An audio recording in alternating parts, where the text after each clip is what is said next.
Hey guys, and welcome to our first lesson. This is about real numbers. So let's start off by giving you guys some number sets that you're going to need to know in this lesson. So let's just start with R, which is real numbers. Real numbers are just all the numbers that you can think of. If it's a number you're thinking of, it's a real number and it fits into the set. The next one is W, and this is whole numbers. Whole numbers are all the positive numbers, including 0, that aren't a decimal or a fraction. So just like numbers like 1, 5, or 15. N is natural numbers, and that's just basically whole numbers, but not including 0. Z is integers. Integers are just whole numbers, but also including negative numbers. So like negative 20, negative 5, 0, or 11. Q is rational numbers, and that's just every number you can think of that can be written as a fraction.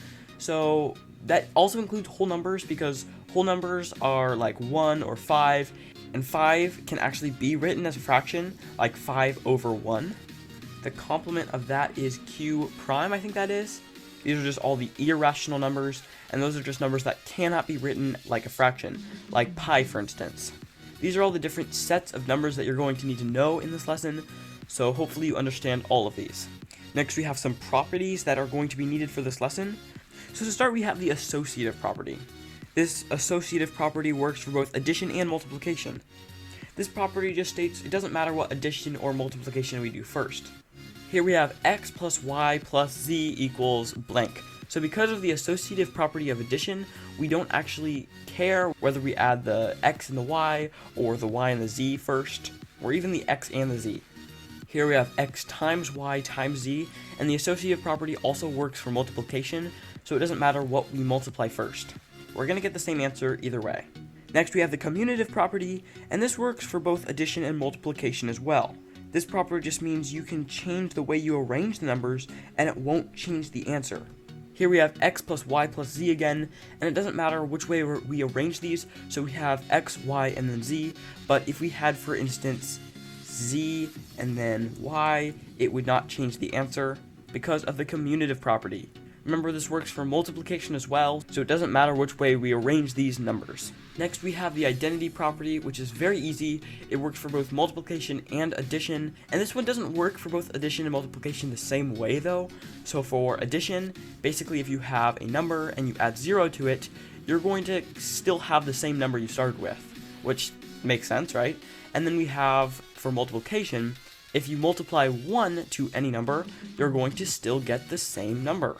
Next we have the inverse property, and this also works for addition and multiplication. So if you subtract any number by itself, you're going to get 0. So for addition, if you subtract any number by itself, you're going to get 0. For multiplication, if you multiply a number by its reciprocal, you will get number 1. A reciprocal of a number is just 1 over that number.